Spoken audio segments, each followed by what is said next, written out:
తాకట్టులో ఉన్న బంగారానికి తక్షణ విముక్తి. ఈ రోజు మార్కెట్ రేట్ క్యాష్ మీ చేతిలో. శివ గోల్డ్ కంపెనీ, మీ నమ్మకానికి మా హామీ.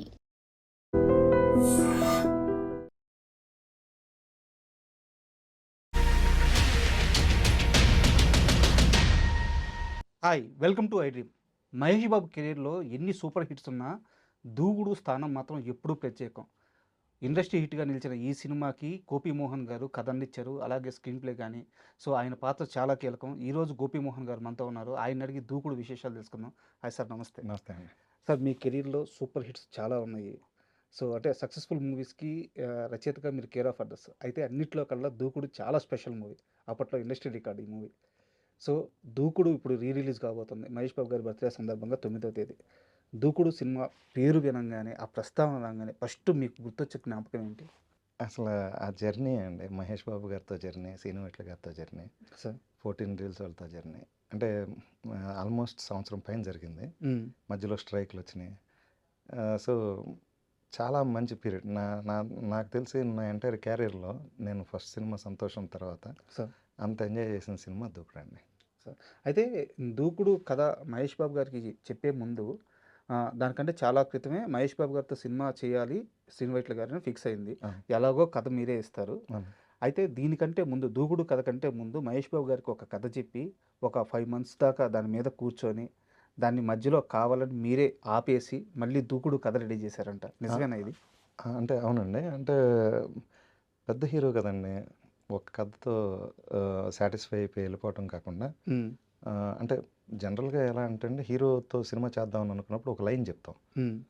తర్వాత డెవలప్ చేస్తున్నప్పుడు కొన్నిసార్లు ఆ లైన్ బలంగా తయారవుతాయి, కొన్నిసార్లు ఏమో మధ్యలో సెకండ్ హాఫ్ సరిగ్గా రావట్లేదు, లేకపోతే మధ్యలో ఎక్కడో అనుకున్నంత సాటిస్ఫాక్షన్ రాలేదు.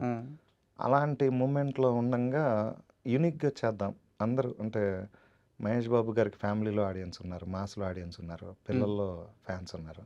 సో అందరికీ నచ్చే విధంగా చేద్దామని చెప్పి ఈ లైన్ అనుకుంటాం జరిగిందండి. సో ఇది అనుకున్న తర్వాత సీను గారు కూడా బాగా ఎగ్జైట్ అయ్యారు.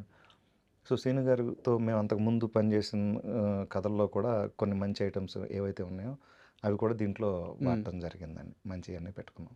సో మీరు ఆ ముందు కథ డ్రాప్ చేసిన తర్వాత ఈ దూకుడు ఐడియా ఏ ఫేజ్లో వచ్చింది?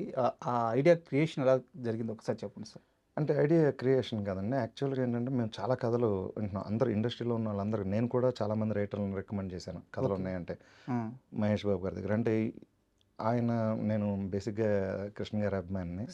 సో చిన్నప్పటి నుండి మహేష్ బాబు గారు అంటే కూడా చాలా ఇష్టం. ఆయన చిన్నప్పుడు సినిమాలు చేస్తూ ఉండేవారు కదా. సో అలా ఉన్నప్పుడు మనకి ఒక పెద్ద సినిమా, పెద్ద హీరో వచ్చినప్పుడు మంచి సబ్జెక్ట్ దొరికితే కావాలని నేను స్క్రీన్ ప్లేలోనూ అట్లా ఇన్వాల్వ్ అవుదామని అనుకున్నాను. సో సబ్జెక్ట్ మంచిది. అప్పటికి మేము ఏంటంటే కింగు, నమ్ము వెంకటేష్, రెడీ వరుసనే చేసుకుంటూ వస్తున్నాం. మాకు కొంచెం టైం కావాల్సిన పరిస్థితి కూడా ఉంది ఆ టైంలో. సో అందుకని మేము 14 రీల్స్ ఒకళ్ళని కాదు, మీరు చేయండి, అందరూ సబ్జెక్టులు కూడా విన్నాం, మీరు ఎవరు దాన్ని విన్నా కూడా తీసుకురండి అని అన్నారు. ఓకే, మీరు కాకుండా బయట నుంచి కూడా కథలు వినిపించారు చాలా. అందరూ ఆల్మోస్ట్ ఈరోజు ఇండస్ట్రీలో డైరెక్టర్లు అయిన వాళ్ళందరూ కూడా ఆ టైంలో వచ్చి 14 రీల్స్లో కథలు చెప్పారు. ఓకే, అంటే కొన్ని సినిమాల కింద కూడా వచ్చిన తర్వాత. అయితే మేమేంటంటే మేము ఆ టైంకి ఎక్స్పెక్ట్ చేసిన పోకిరి ఆయనది లాస్ట్ బిగ్గెస్ట్ హిట్ సార్. మేమేంటంటే దానికి కలేజ్ జరుగుతుంది, సో రిలీజ్ అవ్వాలి, అది మధ్యలో ఉంది. సో మాకు బెంచ్ మార్క్ కింద పోకిరి ఉంది, దాని ముందు మాకు ఇష్టమైన సినిమా ఒక్కడు. సో ఇటు రేంజ్కి తగ్గకుండా చేయాలి, పైగా అమెరికాలో క్లాస్ ఆడియన్స్కి అతడు బాగా రీచ్ అయింది. కరెక్ట్. సో మన సినిమా ఇలా అన్నిటినీ క్యాటర్ చేయాలి, అమెరికా ఆడియన్స్ని ఫస్ట్ 1 million మూవీ అండి దూకుడు. సో అందుకని బాగా ఎక్కువ కష్టపడ్డాం అందరూ. అంటే సీను గారు తరపున సీను గారు, కోన వెంకట గారు, నేను, మేమందరం కూడా సబ్జెక్టులు ఎతకటం స్టార్ట్ చేసాం. చాలా సబ్జెక్టులు అనుకుని ఫైనల్గా ఒకరోజు 14 రీల్స్ ఆఫీస్కి వెళ్తే వాళ్ళు ఒక సబ్జెక్ట్ రెడీ చేయించారు. ఏంటి సార్ ఏదో సబ్జెక్ట్ చెప్పారంటే సీను గారికి, ఏంటి అదేనంటే ఏదో చెప్పారు, ఆయనకు నచ్చలేదు. అప్పుడు నేను వెళ్ళి కూర్చున్నప్పుడు సబ్జెక్ట్ చెప్తే, ఈ సబ్జెక్ట్ ఇలా కాకుండా ఇలా చేస్తే బాగుంటుందేమో కదా సార్, అసలు ఇలా వెళ్ళకూడదు, మహేష్ బాబు లాంటి హీరోని పెట్టుకుని మనం ఇలా డల్గా ఉండకూడదు అని సంథింగ్ అక్కడ డిస్కషన్ జరిగితే, పని మీరు అన్నది కూడా బాగుంది కదా ఐడియా, ఇలాగే వెళ్ళండి పని, ఇలా ఆలోచించి చెప్పండి. అంటే ఆ ప్రొడక్షన్ హౌస్కి ఆల్రెడీ చెప్పిన కథకి మీరు రివర్స్ ఇంజనీరింగ్ చేసుకుంటే వెళ్ళారా? రివర్స్ ఇంజిన్ వాళ్ళు ఒక లైన్ ఏదో ఎప్పుడో చూసిన ఒక సినిమాలో ఇలాంటి అంశం బాగుంది హ్మ్. అని చెప్పి గోపి గారు ఆ కథలు ఇచ్చారు. ఓకే. అయితే ఆ కథ అలా చేయకూడదండి, ఇలా హ్మ్. చేస్తే బాగుంటుందేమో అని చెప్పాను.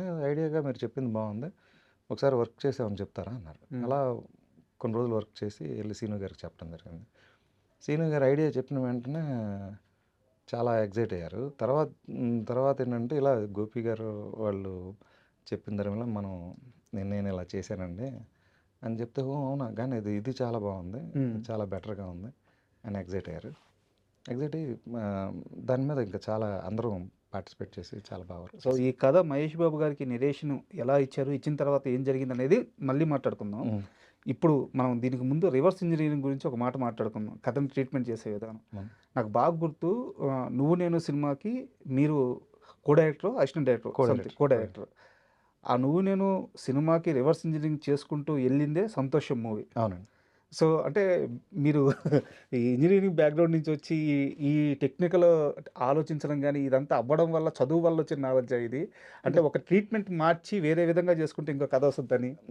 అంటే ఇప్పుడు నేను సినిమా ఇండస్ట్రీకి రాకముందు ఈ సినిమాల గురించే స్టడీ చేస్తూ ఉండేవాడిని. అంటే రకరకాల ఇంటర్నేషనల్ ఫిలిమ్స్ చూస్తూ, అలాగే ఒకే కథాంశాన్ని రకరకాల పీపుల్ ఎలా చెప్పారు అనేదాన్ని అలా అలా స్టడీ చేయటం వల్ల, పైగా స్క్రీన్ ప్లే బుక్స్ కూడా నేను విపరీతంగా చదివేవాడిని. సార్. అప్పుడు బ్రిటిష్ లైబ్రరీలోకి అట్లకి.